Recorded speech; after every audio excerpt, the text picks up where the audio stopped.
Welcome to this installment of Context Clues, where we give you a tapestry of content from previous episodes in hopes that it might create a fuller picture of the new topic at hand. I'm your host, Chelsey Weber-Smith, and this is American Hysteria. Our next topic is called the Streaking Craze, and it will focus on this hugely popular national college prank that flared up like an antique viral sensation in 1974, and what it has to say about one of the most controversial landscapes in American history, the university campus. Just as we see today, colleges have long been places of political action, places where impactful activist groups form and express their opinions loudly and sometimes with some property destruction. This was especially true during a time when many in the mainstream perceived the nation to be crumbling around them, losing their conservative footing in a world very different from their youth in the 1950s. When the streaking craze struck in 1974, huge crowds of young people had been revolting against the Vietnam War and its frightening draft, revolting in the name of Black liberation, gay liberation, and feminism, and this had been going on for years. At the time, Nixon was embroiled in the Watergate scandal, and a massive recession was bearing down on the middle and working class. The liberal youth of the time were accused by the older generation of being raised in a too permissive culture and were looked upon with much recorded disdain. But how on earth does this relate to the college streaking craze of 1974? Well, we'll find out in the next episode. But it all has something to do with nostalgia for a time before the massive cultural and political shifts of the 1960s and early 70s, and the protests that shook the sensibilities of those who were used to holding all the power, those who once ruled the school, so to speak. Coming up is an excerpt from our two-part series called Terrorism that set the scene of what the most radical left-wing college groups of the early 1970s were doing, and how the mainstream and the authorities that supported them reacted to a new domestic threat that demanded even more change in the name of equal rights. That's coming right after this.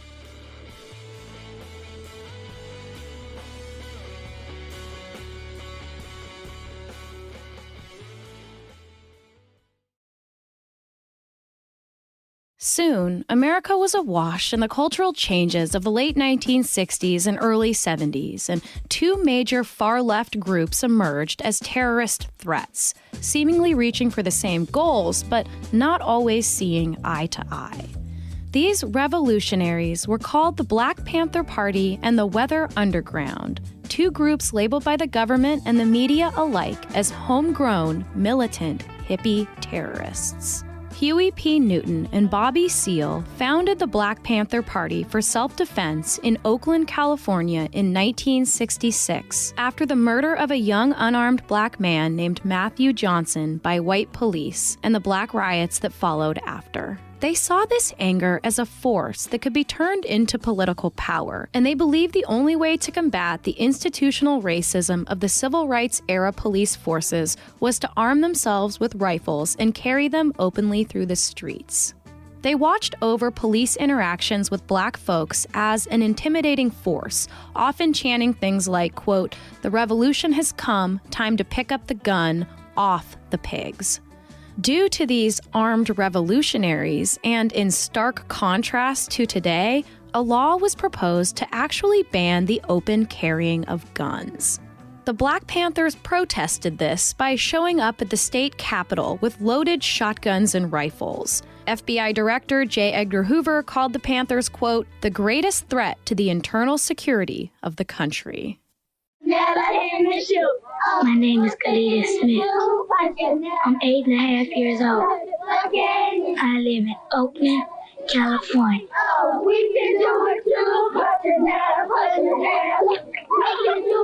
I go to school at the Oakland Community Learning Center. My school was started by the Black Panther Party. But this Black Panther Party for self-defense wasn't just attempting to intimidate white supremacy. They were also instituting revolutionary programs on the basis of their 10-point plan, which they summarized as, quote, land, bread, housing, education, clothing, justice, and peace. They created the Free Breakfast for Children program after learning that kids who ate breakfast performed better in schools. They fed 20,000 kids in just one school year in order to, quote, shed light on the government's failure to address child poverty and hunger. However, the government instead saw this as a way for Panthers to spread their political propaganda. COINTELPRO was the FBI's collection of tactics to bring down what they considered radical political groups. Out of 290 of COINTELPRO's actions, it's important to note that 245 of them targeted specifically the Black Panther Party.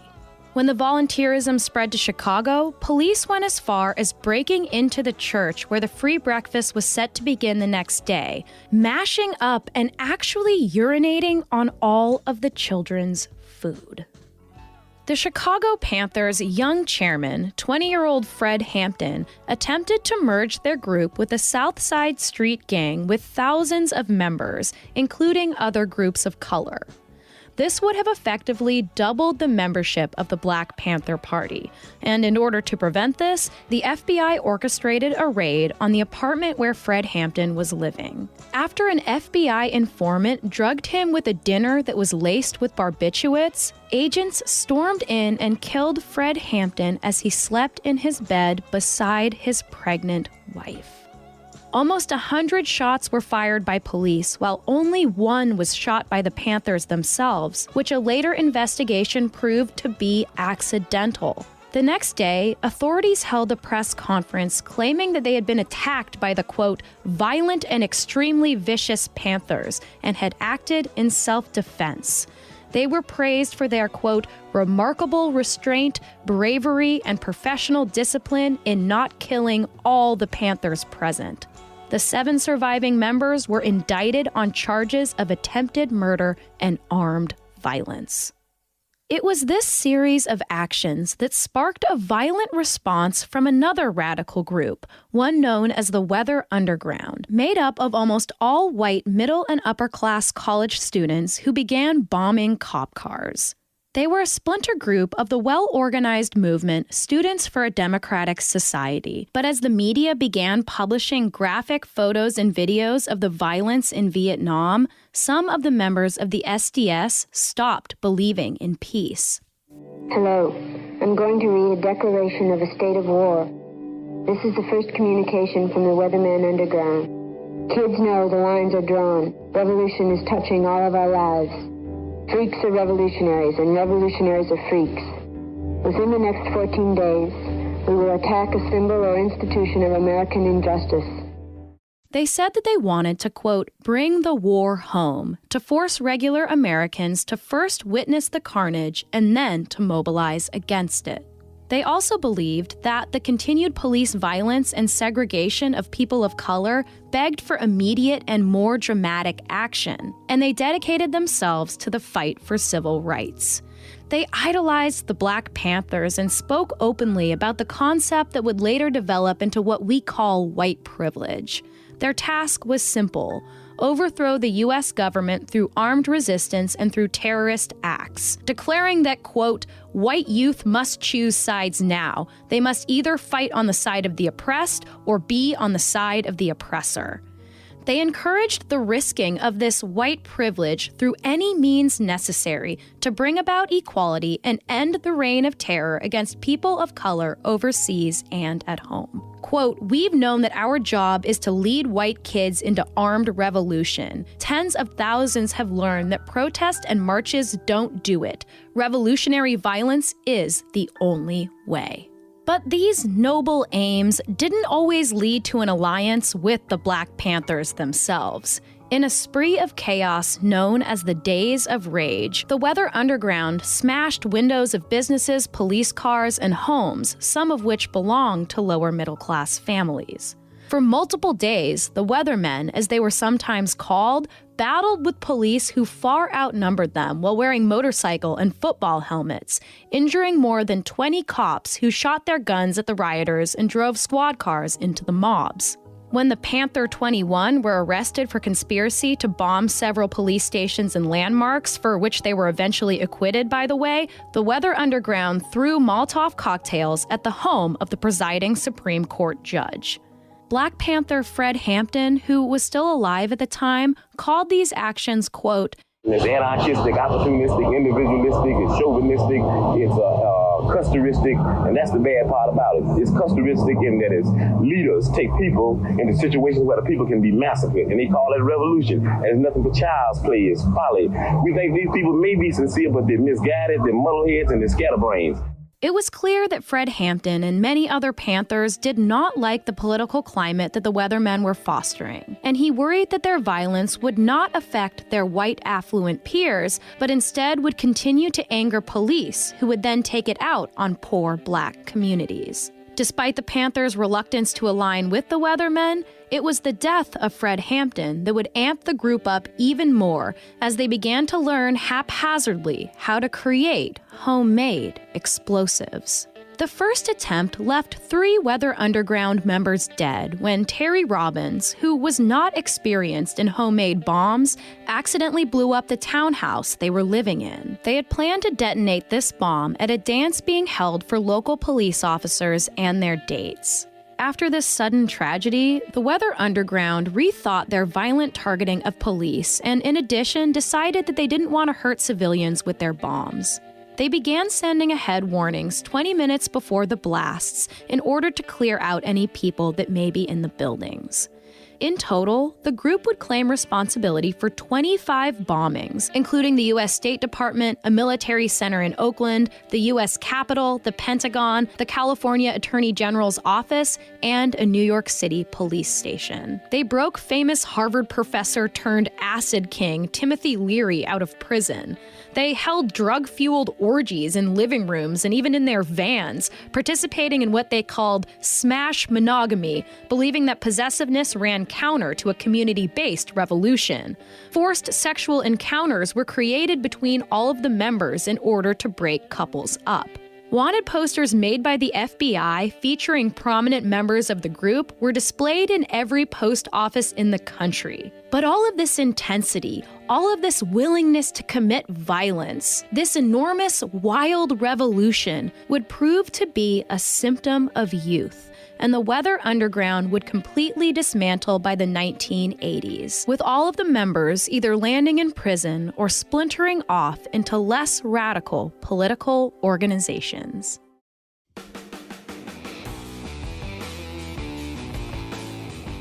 Right smack in the middle of the streaking craze of 1974, just 2 months before the whole thing dissipated away, a student from the University of California, Berkeley, was kidnapped by a radical leftist group known as the Symbionese Liberation Army.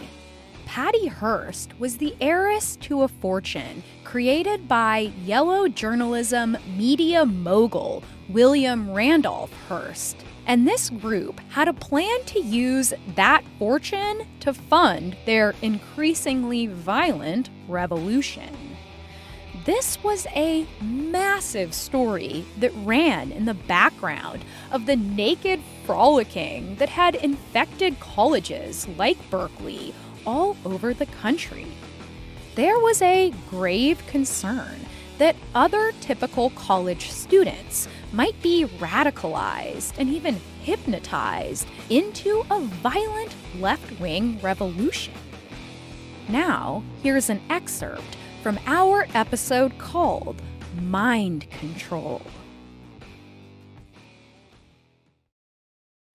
Just a few years later, the country would encounter another pivotal moment in brainwashing history, as reports of a rogue heiress turned brainwashed domestic terrorist flooded the news, showing a photograph of a blonde socialite brandishing an assault rifle. The hunt for her eventually culminating in an LA shootout broadcast on live TV.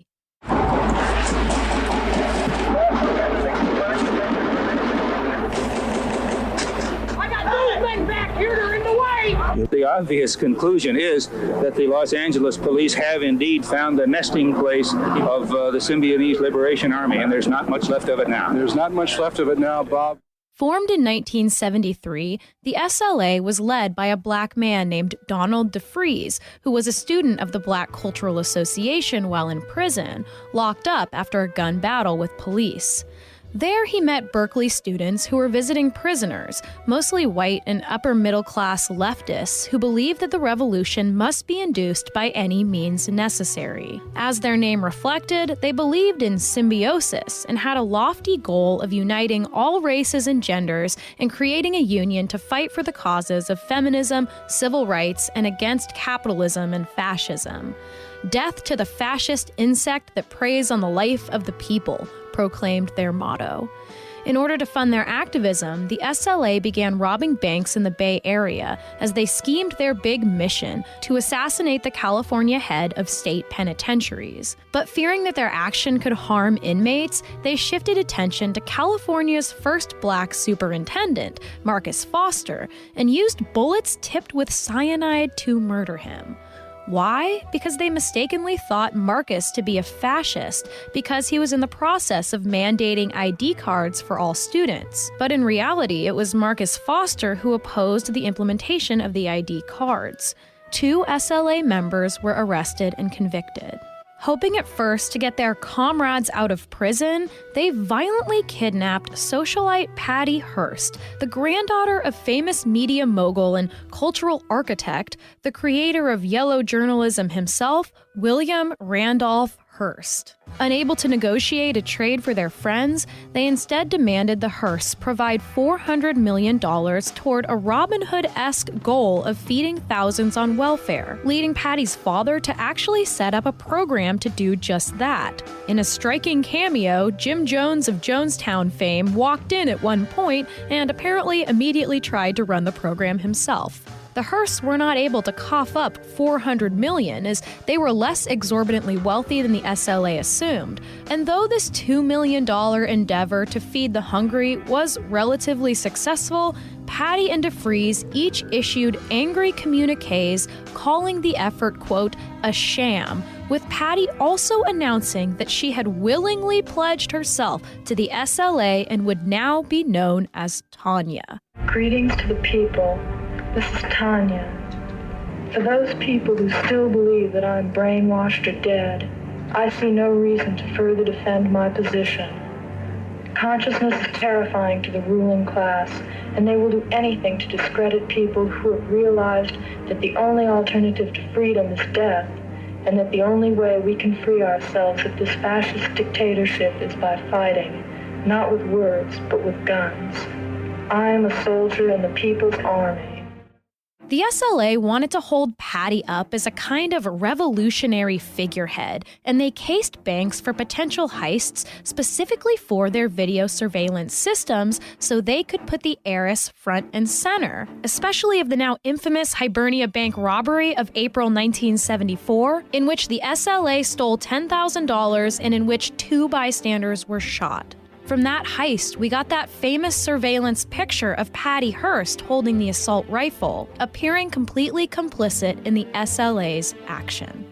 Some of these bank casings were actually performed by Patty herself, as the notes about bank personnel and bank layout, handwritten in her personal loping private girl school scrawl, would later reveal.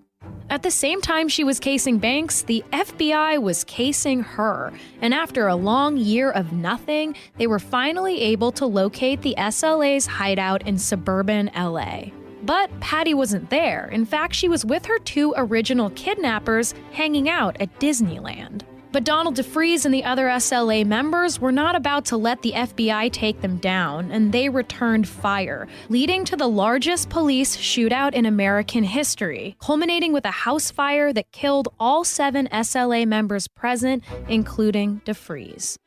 In September of 1975, after 19 months of traversing the country with the SLA, Patricia Campbell Hearst was tracked down in a San Francisco apartment and arrested on charges of armed robbery.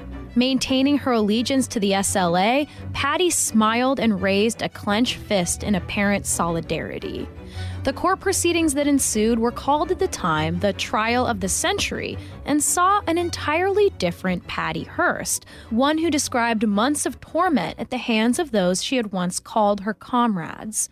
She accused them of locking her blindfolded in a closet, sexually assaulting her and threatening her life on multiple occasions, and alluded to being covertly dosed with LSD, all as a means of coercing her into joining their cause.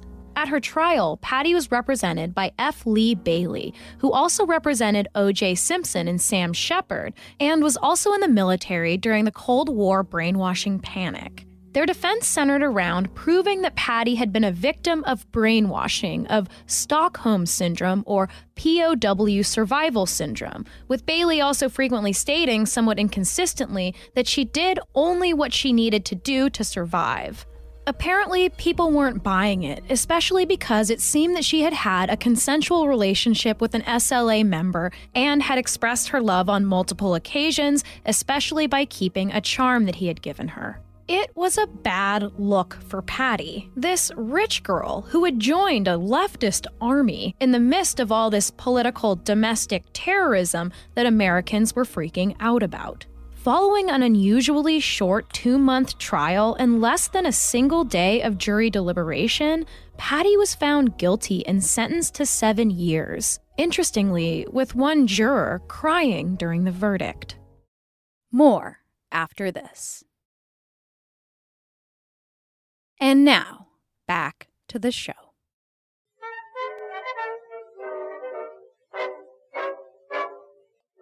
As we will also hear about in our upcoming episode, Streaking's legacy was a part of a long line of innocent college pranks revered by the good old elite college boys of yore.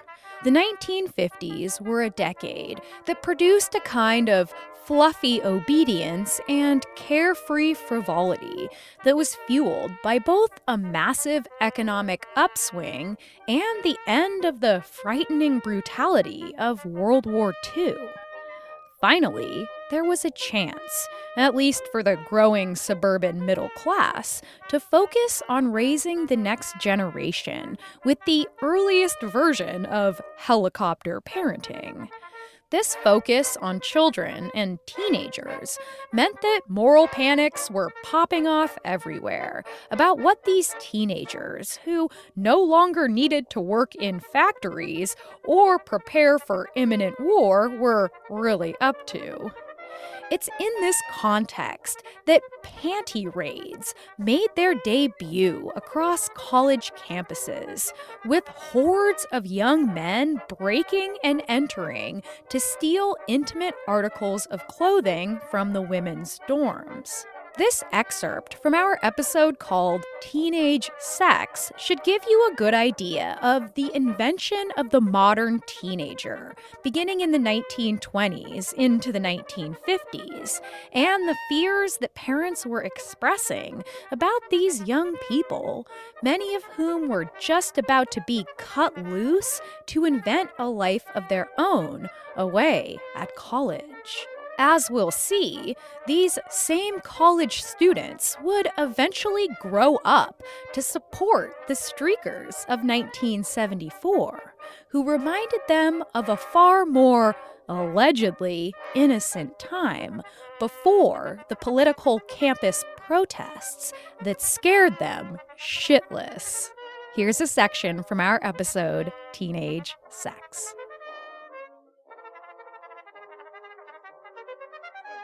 As the thousands of teenaged veterans returned as shell-shocked adults from the extreme violence of World War I, the youth heading into the 1920s was profoundly angry with the older generation for creating the hellish reality that so many of their own had been living in, and they showed more distrust, less willingness to simply conform to their parents' wishes. With the sudden economic upturn of the Roaring '20s, young people finally had freedom to leave the days of child labor behind, and those that had the means to party certainly did. America soon got to know their very first counterculture, led in part by young girls who had experienced expanded horizons while working as part of the war effort, and were much more liberated than anyone had ever seen. Nicknamed flappers, these teenage girls and young women cut their hair short and wore short dresses. They drank, smoked, and danced, and canoodled with boys they were not set to marry, a very different picture from the way young women had acted in the generations before. Almost immediately, these flappers were seen as a brand new national threat. An op-ed from 1922 from a concerned mother claims that these vampire women, which they called vamps, were preying on their good little boys, claiming her son had recently confided, "Mother, it is so hard for me to be decent and live up to the standards you have set me, and to always keep in mind the loveliness and purity of girls. How can I do it with this cheek dancing? And if I pull away, they call me a prude. And when I take a girl home, in the way that you have told me is the proper fashion, she is not satisfied and thinks I'm slow." The dances this concerned letter likely referred to were the hip products of jazz, widely called the devil's music. With its unstructured freedom, its beating rhythms and moaning tones, the style it inspired certainly broke social norms. Jazz and swing were the creations of black musicians who played in Prohibition-era mob-run city dance halls to swarms of increasingly white teenagers. Conservatives and aging feminists alike shunned these places as dangerous for vulnerable young women, with the president of the General Federation of Women's Clubs stating, as she led her personal crusade against the new culture, that, quote, "Jazz was originally the accompaniment of the voodoo dance, stimulating half-crazed barbarians to the vilest of deeds." For the first time in U.S. history, both white teenagers and black teenagers were hanging out together in unregulated and, more importantly, unsegregated spaces, much to the true horror of the white parents. Suddenly, new and seriously controversial dances began making the rounds among the white teenagers. The monkey glide, the turkey trot, the grizzly bear, the camel walk, the horse trot, the crab step, the chicken flip, the kangaroo dip, and the bunny hug. These so-called animal dances were accused of being like mating rituals inspired by the primal sexuality of the beasts. Moral crusaders said that they could lead to a barnyard morality, as well as, most horrifyingly to parents, their young white girls and boys landing in the arms of a black teenager. These dances, which by our standards are hilariously tame, seriously go watch some videos of them, so scandalized the nation that they were banned from the White House by Woodrow Wilson. Undercover cops in major cities were ordered to revoke licenses from dance halls that were caught allowing the turkey trot, and New York Mayor William Gaynor went as far as to claim that animal dances were like lascivious orgies. That was the tune "How You Gonna Stop Their Pettin' Parties" by Pete Wendling. Parents soon caught on to this other shocking trend that teenagers were calling petting parties, where groups of chums would make out near each other. These petting parties might be formal and planned in someone's basement or parked car, or they could break out randomly at the movie theater, on the sidewalk, or at the beach. These petting parties were chances to explore their own sexuality within the limits imposed by the teens themselves, the number one rule being no sex whatsoever. In the South, they were called necking parties. In the West, mushing parties. Fussing parties in the Midwest, and many flappers called it snuggle pupping and referred to themselves as snuggle pups. As calls to end petting parties were trumpeted in the media, police began responding by throwing ice water on the groups and even began fining teens for spooning. Petting parties, although certainly enjoyed for their physical side, were no doubt also a public display meant to make a statement against the strict Victorian rules regarding dating. Teenage rebellion continued to be fueled by a distaste for their parents' generation as they experienced the hopelessness of the Great Depression and the horror of World War II, until their identity was finally established for good in the late 1940s, as the Teenage Bill of Rights was printed in the New York Times, marking the first public use of the word teenager. The first time this new identity became official. Such articles included the right to have a say about his own life, the right to have rules explained, not imposed, the right to be at the romantic age, the right to ask questions, and the right to make mistakes and find out for himself. By this point, almost all teenagers for the first time were enrolled in public high school, a place where they could, together, create their own identity with a large group of their peers, in a place that had previously only been used by those affluent enough to not need the labor of their children. It was also a place that became a kind of political battleground as schools were forced to desegregate, with almost all white parents wholly against the concept of their children and teenagers spending so much time around what they continued to see as a corrupting and sexually dangerous influence. Teenage savages go wild in a juvenile jungle of lust and lawlessness. Rock and roll was the first type of music specifically marketed to teenagers, as they became the newest obsession of the capitalist machine, and music, movies, cars, and clothes were being pushed to this new favorite consumer, the white suburban teenager with a pocket full of allowance money looking for the next cool thing. Developed out of New Orleans R&B, jazz music, and country and western, black singers like Chuck Berry and Little Richard possessed a nation of screaming fans, many of them young white girls, freaking parents out much the same way that jazz had in the decades before, especially when they found out that the term rock and roll was actually black slang for sex.